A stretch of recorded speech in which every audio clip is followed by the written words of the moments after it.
Ertugrul गाजी की दिलचस्प कहानी और उनका पूरा इतिहास आइए जानते हैं। अर्तुगरुल गाजी उस्मानिया सल्तनत के संस्थापक उस्मान गाजी के पिता थे। पाकिस्तान में इनके जीवन पर आधारित सीरीज का जादू दर्शकों के सिर चढ़कर बोल रहा है। वर्तमान में टेलीविजन और सोशल मीडिया पर बहुत ये शो अधिक प्रसिद्ध हो चुका है। अर्तुगरुल गाजी के बारे में इससे पहले बहुत कम लोग जानते थे, लेकिन आज पाकिस्तान, भारत, दुबई, अफगानिस्तान, तुर्की में इन्होंने लोगों का दिल जीवन पर आधारित सीरीज से जीत लिया है। तो आखिर ये कौन है? उससे पहले हमारे चैनल को सब्सक्राइब कर लीजिए और बेल आइकन को दबा दीजिए, जिससे कि आपको नोटिफिकेशन मिल जाएगा। अर्तुगरुल गाजी का पूरा नाम है अर्तुगरुल बिन सुलेमान शाह। उस्मानी साम्राज्य परंपरा के अनुसार अर्तुगरुल गाजी तुर्की के एक कबीले जनजाति के नेता सुलेमान शाह के पुत्र हैं। सुलेमान शाह मंगोलिया के आक्रमण से बचने के लिए मध्य एशिया से भागकर अनातोलिया जाकर बस गए। पिता सुलेमान शाह की मृत्यु के बाद अर्तुगरुल गाजी अपने अनुयायियों के साथ रोम की सीमा में प्रवेश करके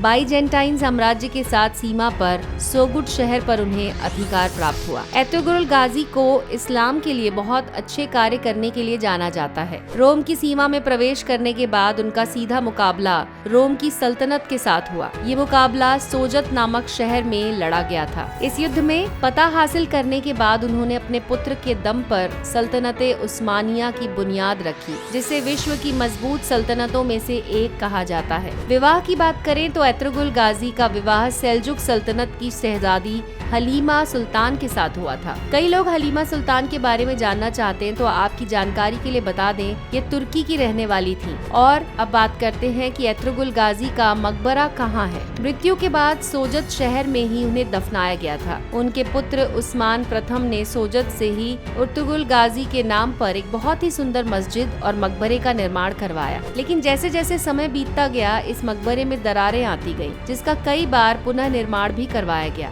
इतिहासकारों के अनुसार अंतिम बार सुल्तान अब्दुल हमीद द्वितीय ने इस मकबरे का पुनर्निर्माण 19वीं शताब्दी के अंत में करवाया। इस मकबरे के अंदर अर्तुगरुल गाजी का पूरा परिवार और उनके साथ साथ उनके कबीले के महत्वपूर्ण लोगों की कब्रें भी मौजूद हैं। संघर्ष की बात करें तो अर्तुगरुल गाजी का जीवन संघर्ष पूर्ण रहा। काई कबीला बंजारों की तरह इधर उधर भटकने वाला था, इसलिए उनका प्रारंभिक जीवन बहुत ही संघर्ष भरा रहा। इतना ही नहीं, चारों तरफ से दुश्मनों से घिरे होने की वजह से हर समय उन्हें सतर्क और चौकन्ना रहना पड़ता था। मंगोल आक्रमणकारी इनके लिए सबसे बड़ा खतरा था। इसके अतिरिक्त इन्होंने लोकल सुल्तानों के साथ कई बार संघर्ष किया। ईसाई यरूशलेम शहर पर कब्जा करना चाहते थे, जबकि यहूदी और मुस्लिम भी उस पर अपना हक जमाते थे। उस समय यह स्थान मुस्लिम शासकों के कब्जे में था। आज भी यरूशलेम शहर के लिए 3 मजहब में भयंकर लड़ाई चल रही है। इजराइल और फिलिस्तीन के बीच जारी युद्ध इसी शहर की वजह से है। अर्तुगरुल गाजी चाहते थे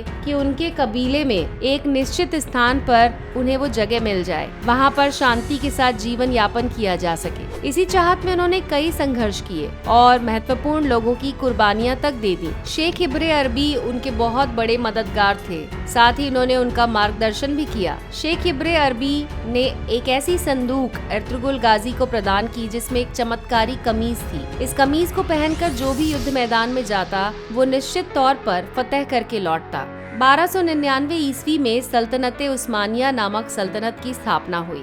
ये सल्तनत विश्व की सबसे शक्तिशाली सल्तनतों में से एक थी। लगभग 600 साल तक शासन करने के बाद 1920 में जब प्रथम विश्व युद्ध लड़ा गया, तब सल्तनते उस्मानिया का अंत हुआ और उसकी जगह तुर्की नामक देश की स्थापना हुई। बात करते हैं डिरिलिस अर्तुगरुल टीवी शो की। ये एक ऐसा टीवी शो है जो सल्तनते उस्मानिया के पहले की कहानी और अर्तुगरुल गाजी के संघर्ष को दिखाता है। 13वीं शताब्दी पर आधारित टीवी पर प्रसारित होने वाला ये शो तुर्की का गेम ऑफ थ्रोन भी कहा जा सकता है। इस वेब सीरीज में बहुत शानदार महलों के साथ साथ शाही कपड़े, तलवारें और मोहब्बत का जिक्र किया गया है। इतना ही नहीं, इस सीरीज का म्यूजिक बहुत ही जोशीला है। इस टीवी शो को लोगों का इतना प्यार मिला है कि ये बहुत ही कम समय में तुर्की, अफगानिस्तान, दुबई और पाकिस्तान के साथ साथ बांग्लादेश जैसे देशों में भी लोकप्रिय हो गया है। डिरिलिस अर्तुगरुल शो की कहानी बहुत ही शानदार है और इसे शानदार तरीके से प्रस्तुत किया गया है। डिरिलिस एर्तुग्रुल को मूल रूप से तुर्की में 2014 में प्रसारित किया गया था, लेकिन 2019 में नेटफ्लिक्स और 2020 में यूट्यूब पर आने के बाद इसकी लोकप्रियता अचानक से बढ़ गई। पाकिस्तान के पूर्व प्रधानमंत्री इमरान खान द्वारा उसकी उर्दू में डबिंग भी करवाई गई, जिसे PTV के माध्यम से रमजान के दिन से रिलीज किया गया। तो दोस्तों, अंत में बात करते हैं हलीमा सुल्तान के बारे में। एर्तुग्रुल गाजी का विवाह सेल्जुक सल्तनत की शहजादी हलीमा सुल्तान के साथ हुआ। कई लोग हलीमा सुल्तान के बारे में जानना चाहते हैं, तो आपको बता दें कि वो तुर्की की रहने वाली थी। और अंत में गाजी किसे कहते हैं? गाजा मतलब जिहाद। तुर्की में एर्तुग्रुल गाजी के समय एक परंपरा थी जिसके अनुसार गाजा करने वाले को गाजी कहते थे। एर्तुग्रुल गाजी को भी उपाधि प्राप्त हुई थी। तो एर्तुग्रुल गाजी की प्रतिमा कहाँ है? आपको बता दें, एर्तुग्रुल गाजी नामक सीरियल और डिरिलिस एर्तुग्रुल पाकिस्तान में बहुत ही लोकप्रिय हुआ है। सोशल मीडिया और टीवी पर इसकी लोकप्रियता बढ़ने के साथ लोगों ने एर्तुग्रुल गाजी की लाहौर में एक प्रतिमा स्थापित की है, जहां पर प्रतिमा की स्थापना की गई। उस जगह का नाम है एर्तुग्रुल गाजी चौक। ऐसे ही और वीडियोस के लिए जुड़े रहें हमारे चैनल के साथ।